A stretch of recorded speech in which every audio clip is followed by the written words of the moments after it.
Hello, everyone, and welcome back to NGO Monitors podcast in conversation with Olga.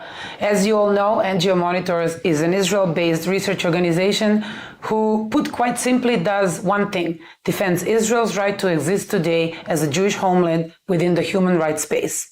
Today with me, an unbelievable honor, my personal hero, to my mind, one of the greatest Jewish leaders of most certainly my time, but I think far beyond that, David Harris, my mentor and someone I have been and continue to look up for. Thank you, Thank Olga. you so much for joining us. For all those who might not know, I don't think there's many people like that, David served for 32 years as the executive director of American Jewish Committee. You've done incredible things, traveled the world, speaking for and on behalf of advocating for the Jewish people and for the state of Israel. I think you definitely painted an era after the Second World War for the Jewish community globally and dictated the discourse.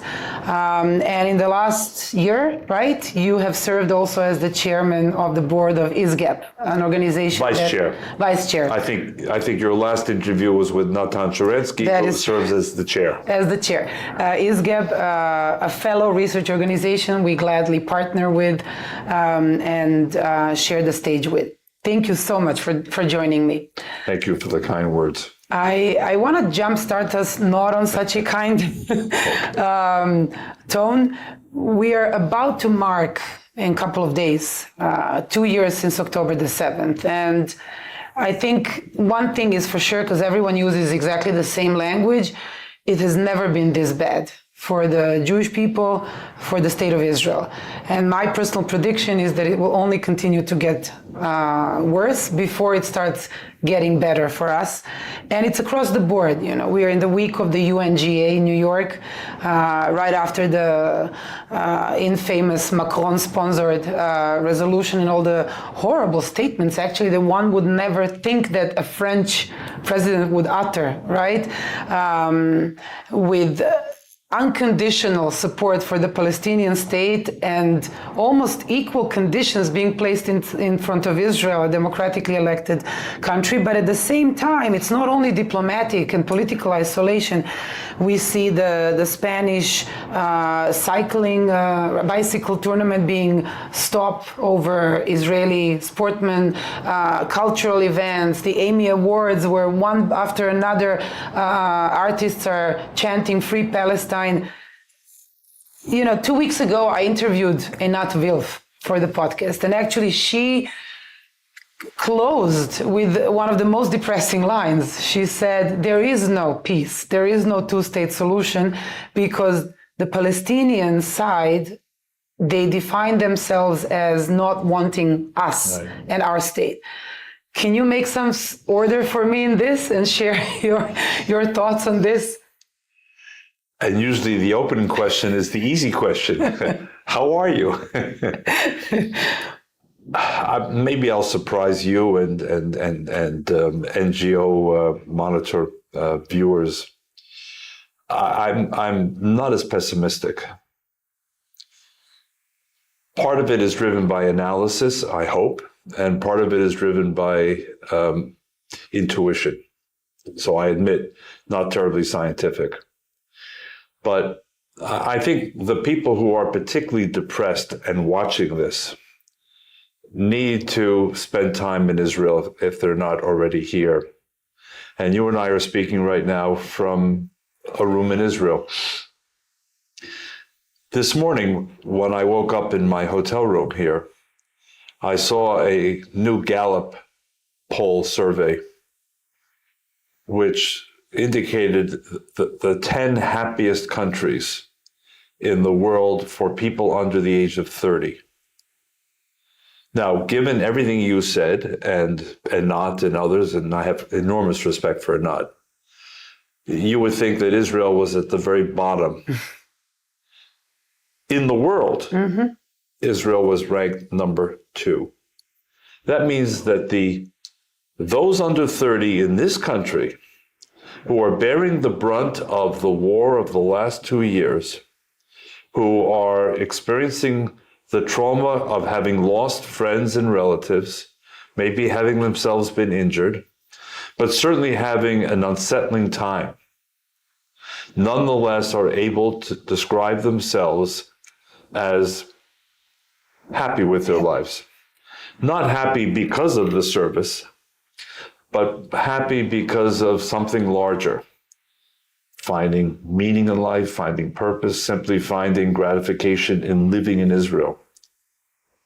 And secondly, I think it may come as a surprise to those of your viewers who are not living in Israel, the daily life in Israel, the construction of new buildings, the maternity wards with new babies, the real estate fervor, buying new homes. This is a country that doesn't show, at least publicly, all of the signs of depression that you would think in light of everything that is happening. Now, it's not because people here aren't aware of what's happening in Spain and in Ireland and in France and at the UN and keep going down the list. But we are a life-affirming people. And I think that that's tested, but also demonstrated in our most difficult moments. So frankly, with all of the immense challenges Israel faces externally and frankly, internally, I remain bullish on Israel's direction and Israel's future. I'm more concerned, quite honestly, I don't mean to put it in comparative terms, by what's happening in the American Jewish community and what the future holds for the American Jewish community, both because of internal developments and also because of the external environment in which some 6.5 to 7 million American Jews live.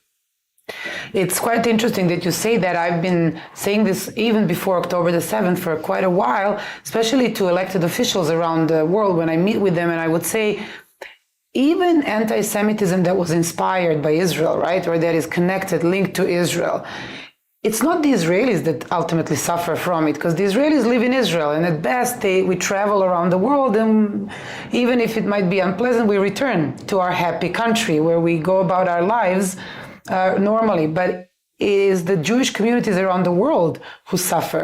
Are you equally optimistic about the long-term prospects for the Jewish community around the world, and not only American, but globally?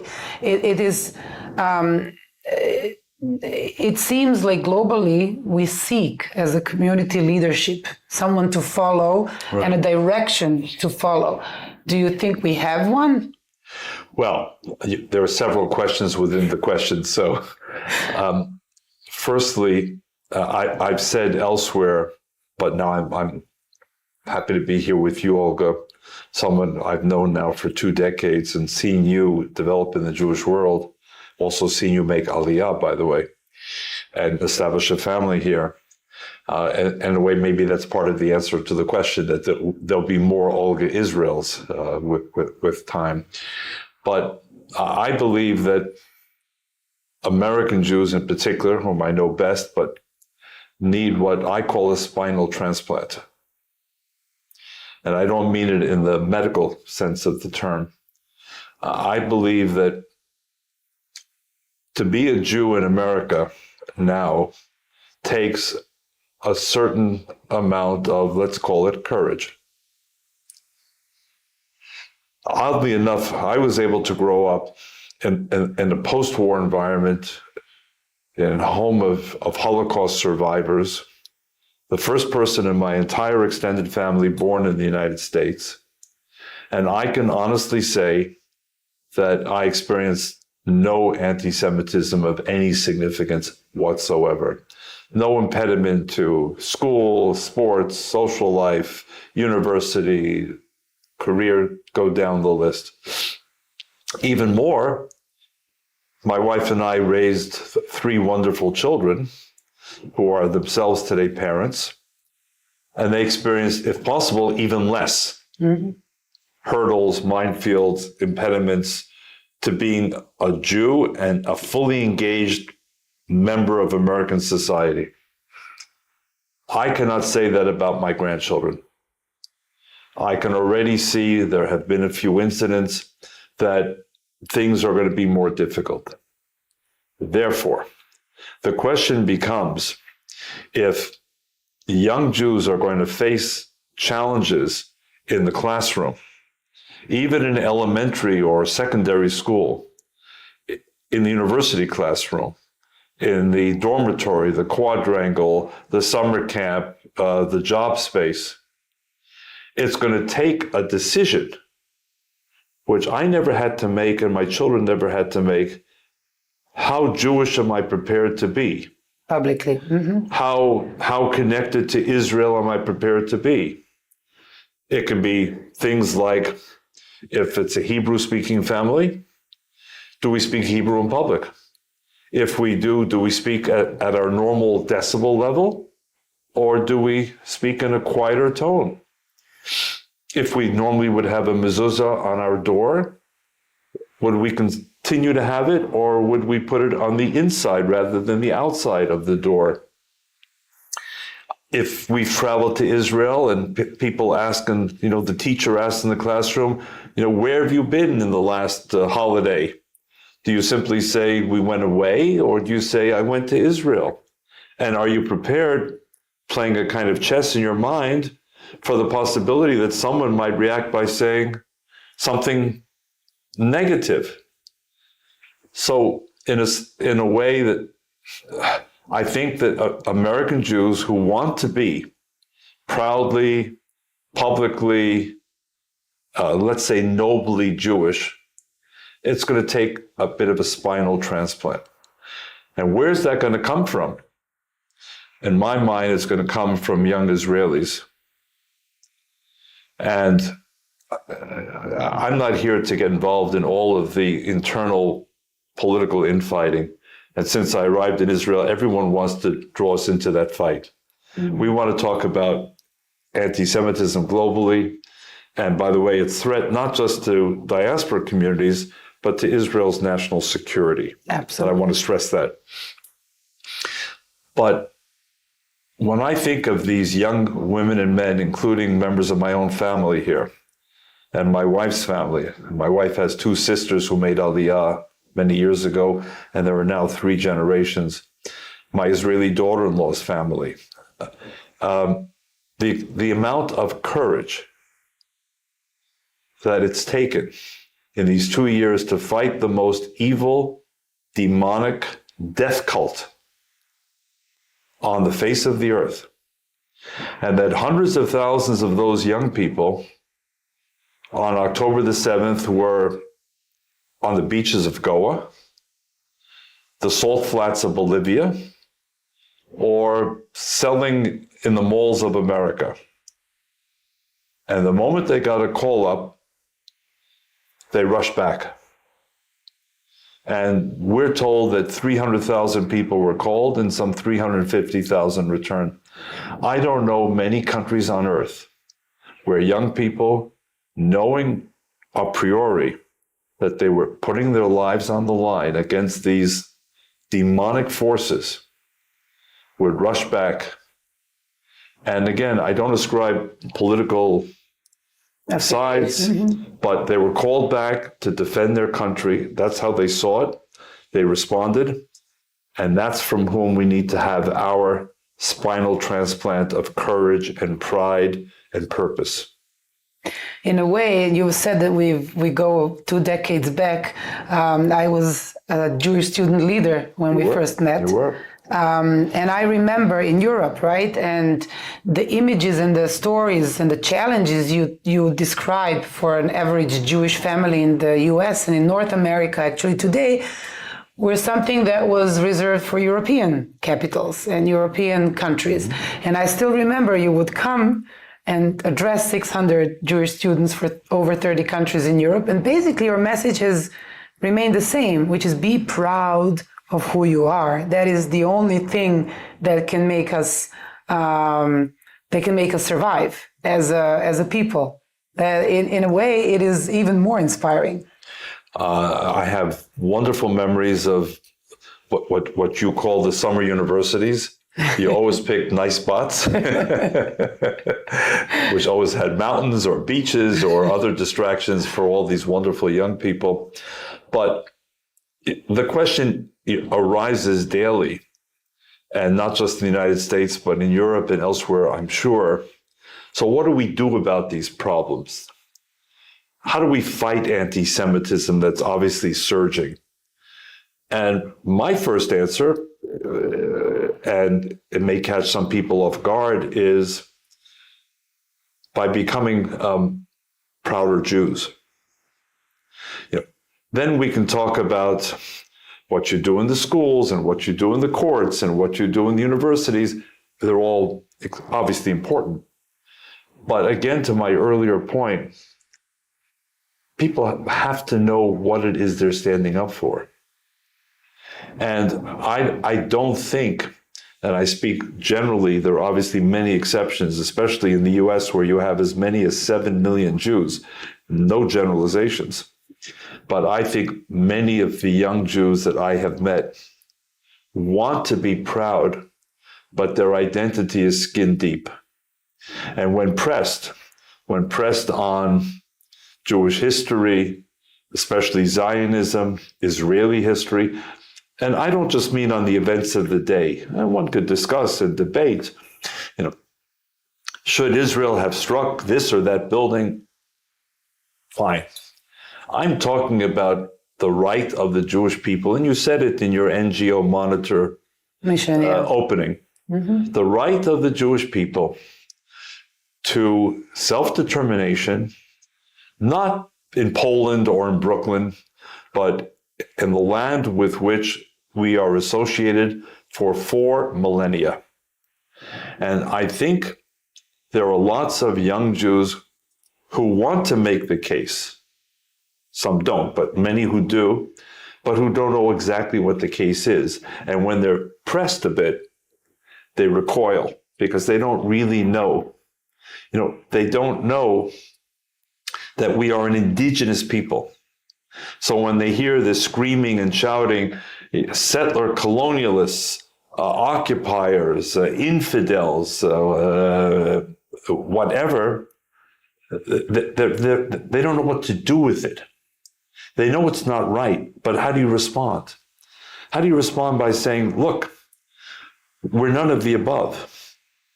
In fact, we're one of the great anti-colonial struggles in history. We're an indigenous people, and we didn't come to conquer another people. We came to find a tiny sliver of land, and we showed from 1937 on, from the Peel Commission to the UN Partition Plan and onward, we're ready to share the land in terms of sovereignty. But we're not ready to be expelled from the land. These are stories that too many people just don't know, that we've tried any number of peace initiatives. And here I invoke people like President Bill Clinton, who had an amazing speech not long ago that's very available on the internet, that tried to remind young people, this story is not exactly how you think it is. I was witness to it. I was president of the United States. Yasser Arafat was with me. I know what he didn't do. Do our young people know this? Have they internalized it? Are they equipped, and not just with spinal transplants, but with the knowledge? So when we talk about fighting anti-Semitism, for me, if you will, the first weapon is to fight back with Semitism. Then we can talk about all the other strategies.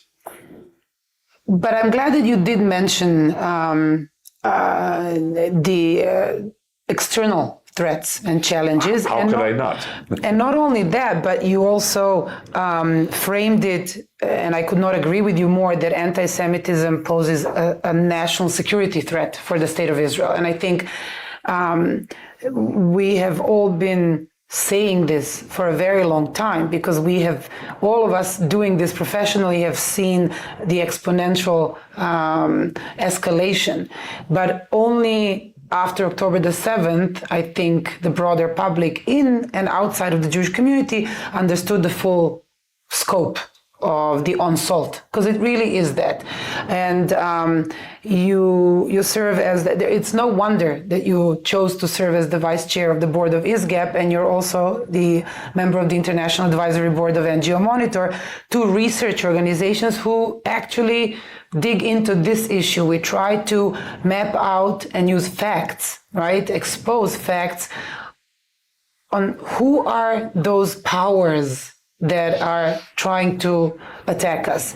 And I think today it doesn't even do it service to call it only anti-Semitism. It is truly instrumentalizing Palestinian terror narratives in a political context.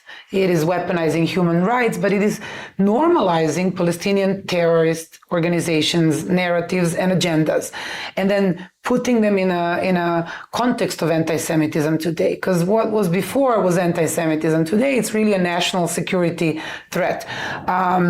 This week, we will be together on a panel at the International Counter-Terror Conference talking about the Green-Red Alliance. How do we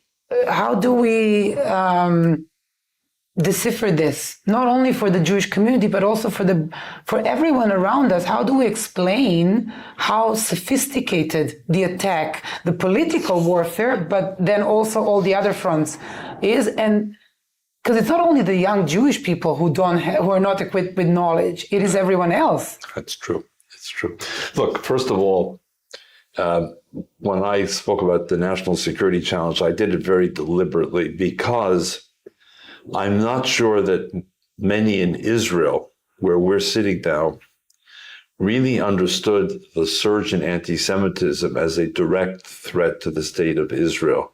After all, Israel was meant to be the antidote to anti-Semitism elsewhere in the world. But I'll be as blunt as I can. In the United States in particular, the goal is not just to frighten Jews. The goal is to drive a wedge between the United States and Israel by driving down dramatically support for the relationship in key sectors of American society. And let's be absolutely clear, and this is a message to our Israeli friends. Any attempt to damage the U.S.-Israel relationship would be enormously consequential. And the role of the United States in the life of Israel is unlike the role of any other nation on earth. And I don't wish to diminish the friendship that many have shown over the years. But this is materially different than the Czech Republic, for example. And our foes know this very well. And they see, particularly after October 7th, a new opening in a long-term plan that began long before October the 7th, focusing on, yes, elementary schools and high schools and universities and our future leaders in many sectors who want very much to drive that wedge and to divide the United States and Israel, believing that that is one key factor in their strategy, ultimately to dismantle, not just delegitimize, but dismantle and destroy Israel. So the message is to our Israeli friends, you cannot look at anti-Semitism elsewhere and say, well, terrible, but they'll deal with it abroad. And more recently, and you mentioned it, Olga, since October 7th, Israelis who leave the borders of this country are encountering anti-Israelism, anti-Zionism, anti-Semitism, if you want to parse it, but in reality, it's all the same. It's Jew hatred. Mm-hmm. Let's call it that, Judeophobia. And Israelis, I know, and I'm sure you know, are thinking twice also before speaking Hebrew. Or even traveling. Which countries they travel to, where they choose to speak Hebrew or another language, how they respond if, say, a taxi driver or a waiter in a restaurant casually asks, oh, folks, where are you from? You know, do I say Israel as I would have said easily 2 or 3 years ago? Or do I say, I don't know, Belgium, just to avoid a potential situation? we're in the same boat increasingly. And I think it requires much more kind of conversation between Israel and Jews abroad. Now, you asked earlier a question about Jewish organizations and Jewish leaders. And I for one wish that we had a Lord Rabbi Jonathan Sachs alive today, not just for all of his knowledge and wisdom on our Jewish story, but also because we need people who are above individual organizations, who can reach the Jewish community more broadly and have a voice in the non-Jewish community. People like Elie Wiesel. I think as I look around, most of our leaders today, ironically, interestingly, are people with names like Douglas Murray and Richie Torres and Richard Kemp, whom you know, and John Spencer, and I can keep Erin Milan, and I can keep going. And God bless them all, but what unites all of them? They're not Jewish. Not one of them. Obviously, we need non-Jewish spokesmen, leaders, but where are our Jewish leaders whose leadership extends beyond the confines of their own synagogue or community center or organization? And I would add, we need leaders and organizations who understand that the October 6th playbook is no longer adequate for the October 8th world. And that's something you may wish to explore. To wrap up, I could speak to you for hours. But I'm just warming up. How can we wrap up? Could it be that moving forward, right, the paradigm has shifted in so many ways and the reality has changed? It is not looking for not only for content-wise for this October 6th textbook, but also format-wise. Maybe it's not one leader or one big organization. Maybe the new reality is a startup approach where we have many, many smaller organizations like ours, like ISGAP, who then punch sometimes above their weight and dare to do things that bigger organizations would not dare to do. But do move the needle, and maybe combined, it might offer a solution. Well, or am I daydreaming? I would never say you're daydreaming, Olga. But look, my view is, and I've said it since October the 7th, we are in a war. I use the word reluctantly, but I think urgently. This is not a skirmish. This is not an overnight story. We are in a war we did not seek, but we're in a war. And those who want to believe either that we're not in a war and this is all hyperbole, or perhaps want to believe that, if Israel changes prime minister or the United States changes president, then things will go back to the, as they say, status quo ante. I think are daydreaming. Not that there can't be, changes, but the holiday from history that many had after the war, the belief that liberal democracy, as practiced in the United States, Canada, Britain, Australia, the European Union as it expanded and created a set of values. All of that would become the Pfizer vaccine. We felt we had come so close in the diaspora to believing that we could normalize Jewish life. And there was a lot of evidence to support it, Olga. It wasn't just a fantasy. Mm-hmm. We came close. I look, for example, to the year 2000 when Joe Lieberman, a Shomer Shabbat, a Jew, a kosher Jew, with a wife not named Muffy or Puffy, but Hadassah, was nominated by one of the two political parties in the United States to be the vice president of the United States. And that was believed just 25 years ago, that this would help ensure the success of the ticket. And by the way, they won the popular vote. And people will remember perhaps that but for one Supreme Court vote, it was a 5-4 decision that George Bush won the election.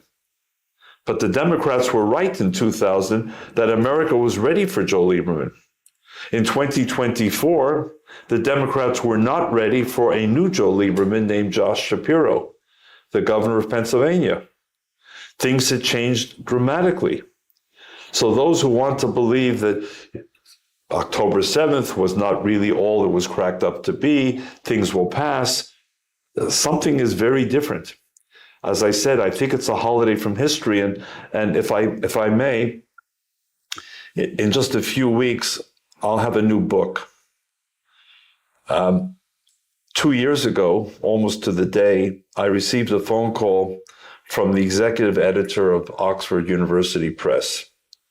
And she said to me, we need a book on anti-Semitism.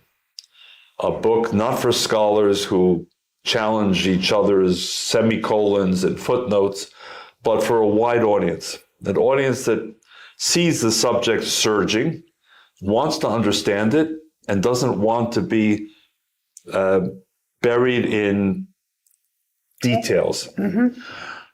I was honored and I was scared to death to write the book.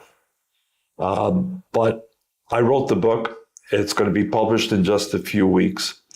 It's called Anti-Semitism, What Everyone Needs to Know. And I'm mentioning it not just for a personal plug, but because the story of anti-Semitism, above all, is the story of the world's oldest social pathology. And those who want to underestimate it, including in the Jewish community, too often have been blindsided. And of course, the best example may be those Jews in Germany in the 1920s and 30s who thought that their Iron Cross, or who thought that their love of Beethoven or Goethe or Heine would somehow shield them, or their success as lawyers and doctors and scientists would protect them, only to discover how fragile democracy was in the Weimar Republic and how quickly society turned against the Jews. That's why when I say the holiday from history, we have to recapture our instinct for danger. German Jews lost it in many cases. American Jews have lost it in many cases. And I don't say it to frighten people. I say it because we will prevail. I have no doubt. I've seen too many examples in my own lifetime, especially of the Soviet Jewry movement. Your first guest on your podcast, Natan Sharansky. I've seen the few take on the many, the powerless defeat the powerful. I've seen modern day exoduses, not just the exodus from Egypt, but from Ethiopia and from the Soviet Union. I saw them up close. I see the miracle of this state, Israel, which should not be judged just by daily news and misinformation and disinformation, but by the miracle of Israel's rebirth and success. And I say we're not going to be defeated. Not on my watch, not on your watch as the next generation. But that doesn't mean that we stop being vigilant. We become prouder. We have that spinal transplant. We become smarter. We look at the October 8th world. We look at the new organizations. We urge the old organizations to catch up. We work together more closely. And we say in Italian, which my wife speaks at home with me, vinceremo, from vincero, which was the closing word of the famous aria. Vinceremo, we will win. And by winning, I don't mean defeating others, but prospering. And that's what I want to believe is the Jewish future, a future that is still to be written. Our best days are not behind us, they're in front. I have been saying this for a while now, that we are actually not just in a war. I think we're in a third world war. That's most only how it feels, although it's not waged in the classical terms, right? And even in our Jewish microcosm, there's no difference to me between an average Jew today or an Israeli asking him or herself, how can it be that they don't see? And an average German Jew, right, or a Serbian Jew in the 30s and in the 40s asking themselves, how can everyone around me think that I'm different or that I should be exterminated? In terms of, you called it pathology, right, in terms of sociological, but I'm so glad that you're leaving us on a positive note, because the one difference is that we have a state, and we have the state of Israel, We do. which we did not have then. And today, as attacked as it is and challenged and isolated, we have a thriving state and a thriving people. So People need to be here. And I'll add one more thing just to try and be positive, but not in a contrived way. Our message to the Western world ought to be anti-Semitism is the beginning, but not the end of the story. It never ends with the Jews. with the Jews. It begins. And history has shown it, and I hope my book shows it as well. The future of liberal democracy, of core democratic values, depends on countries getting it right. And I believe that in my heart of hearts. It's not simply a talking point. I'm not sure right now that the leadership in countries like Britain and Canada and Australia see it the same way. I hope they'll recognize it before it's too late. For their own sake. For their own sake. For the sake of the Jewish community, yes, because the Jewish community has every right to live in full protection and opportunity in all of those countries. But at the same time, if the Jews are going to be sacrificed on the altar of political expediency, then ultimately the sacrifice will be Western liberal democracy. The Jews are first, they're not last. We see it in countries like Libya, where my wife was born and raised. When the Jews were gone, did the persecution end? No. It shifted to the Christians. And your podcast listeners and viewers might wish to remember the image of Jihadi John with his long sword and the blindfolded Christians on the beach in Libya who were beheaded.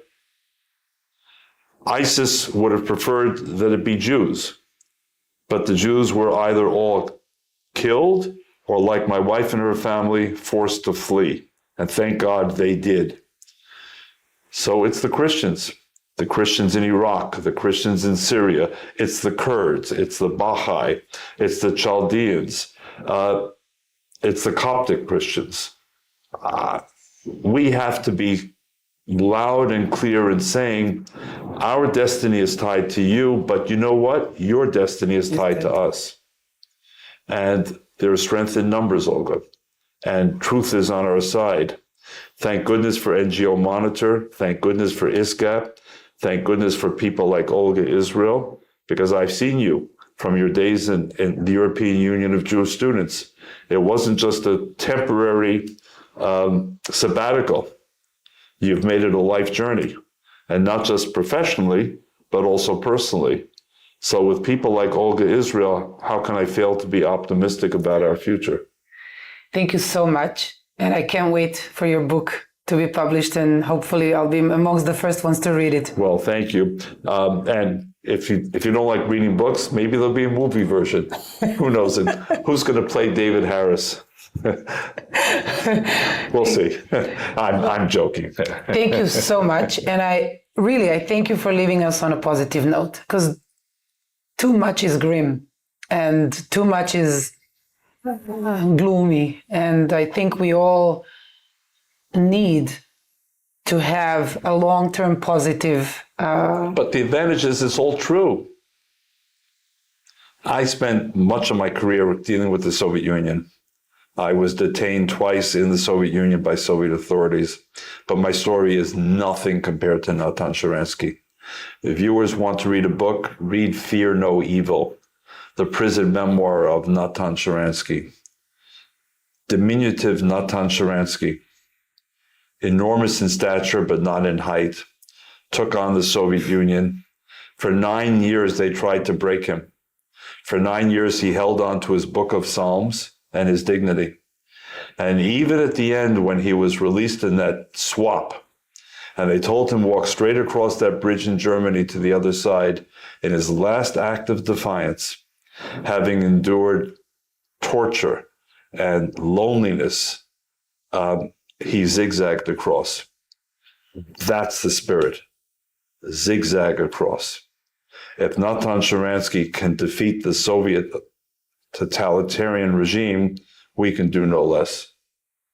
On that note, and I second that 1000%, we will never give up. Thank you so much. Am Yisrael Chai. Am Yisrael Chai.